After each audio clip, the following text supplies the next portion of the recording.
قرآن کریم میں اللہ جل شانہ فرماتے ہیں انما یرید اللہ لیذھب عنکم الرجس، اللہ جل شانہ ارادہ کرتا ہے، اللہ چاہتا ہے، کیا چاہتا ہے؟ انما یرید اللہ لیذھب عنکم، تمہارے اوپر سے گندگی کو دور کر دے، ناپاکی کو دور کر دے۔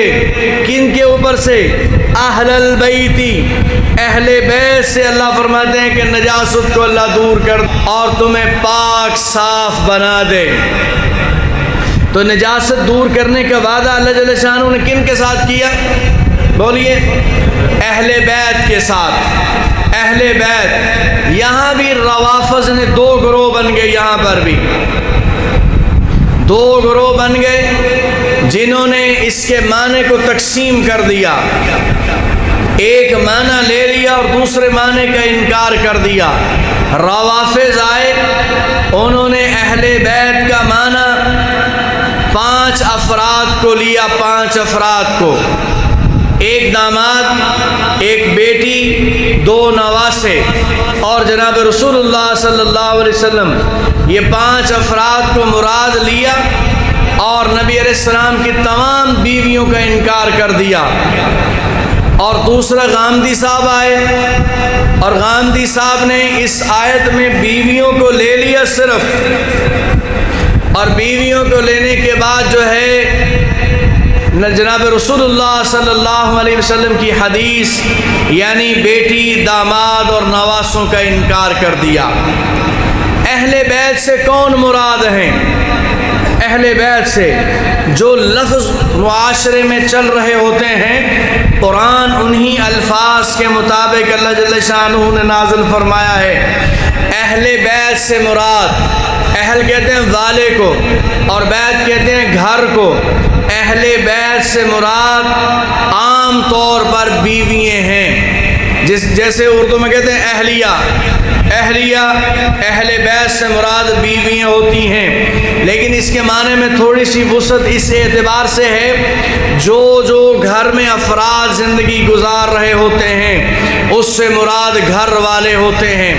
کچھ عارضی ہوتے ہیں اور کچھ دائمی ہوتے ہیں، جیسے ایک گھر ہے، وہاں ماں باپ بھی ہیں، بہن بھائی بھی ہیں، بیوی بچے بھی ہیں، یہ سارے اہل بیت ہیں۔ پھر ایک زمانہ آئے گا ماں باپ الگ ہو جائیں گے یا یہ ماں باپ سے الگ ہو جائے گا، تو اہل بیت میں شامل تھے لیکن عارضی طور پر۔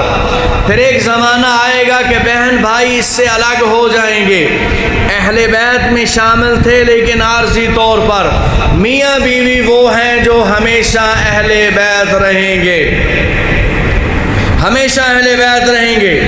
اور قرآن کریم نے یہاں بیان کیا اہل بیت سے مراد نبی علیہ السلام کی ازواج کو، بیویوں کو بیان کیا ہے۔ نبی علیہ السلام کی بیوییں 11 بیوییں ہیں۔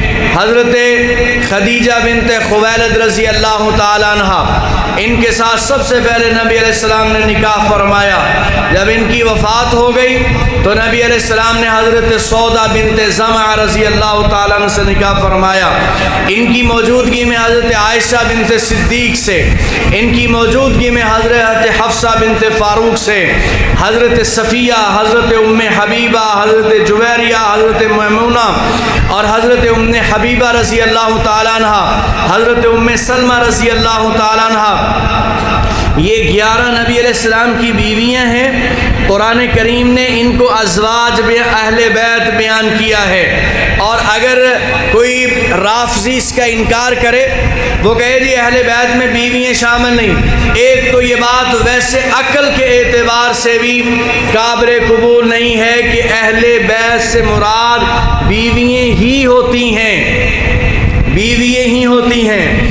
اور اگر کوئی بندہ مصر ہو اپنی اس ضد پر تو پھر آپ 22واں پارہ ہے، آپ اس آیت سے پہلی آیات بھی پڑھیں اور بعد والی آیات بھی پڑھیں۔ اللہ جل شانہ خطاب ہی نبی علیہ السلام کی بیویوں کو فرما رہے ہیں۔ پورا رکوع آپ دیکھ لیں، پورے رکوع میں اللہ جل شانہ نے نبی علیہ السلام کی بیویوں کو خطاب کیا ہے۔ اور اللہ جل شانہ نے نبی علیہ السلام کی بیویوں کو پہلے فرمایا، دیکھو میں اللہ ہوں اور میں اللہ جل شانہ تمہیں اجازت دیتا ہوں، تم نبی علیہ السلام کے ساتھ رہنا چاہو تو تمہیں اجازت ہے، نبی علیہ السلام سے جدا ہونا چاہو تو تمہیں اجازت ہے، کوئی مسئلہ نہیں ہے۔ اگر تم نبی علیہ السلام سے جدا ہو جاؤ تو عام لوگوں کی طرح زندگی گزارو، جو عام لوگوں پر حکم آئیں گے وہی احکامات تمہارے اوپر آئیں گے۔ اور اگر تم نبی علیہ السلام کے نکاح میں اور نبی علیہ السلام کے ساتھ میں رہو گی تو پھر یاد رکھنا تمہارے اوپر زیادہ احکامات آئیں گے، جو عام عورتوں پر نہیں آ رہے، اس سے زیادہ احکامات آئیں گے۔ تو ازواج مطہرات کو نبی علیہ السلام نے بتایا جا کر ایسے ایسے اللہ کا حکم آیا ہے، آپ کی مرضی ہے مجھے پسند کرو، آپ کی مرضی ہے آپ چلی جاؤ۔ اگر آپ چلی جاؤ گی تو عام مسلمانوں والے احکام آئیں گے، اگر میرے نکاح میں رہو گی تو سخت احکامات آئیں گے۔ عام عورتوں کی بنسبت تمہارا رتبہ زیادہ ہے تو حکم بھی زیادہ ہوں گے۔ تو ساری ازواج مطہرات نے عرض کیا کہ یا رسول اللہ ہمیں کیا چاہیے دنیا سے، ہم نے کیا لینا ہے دنیا سے، ہم آپ کے نکاح میں رہیں گی، آپ کے عقد میں رہیں گی، اور جو حکم آئے گا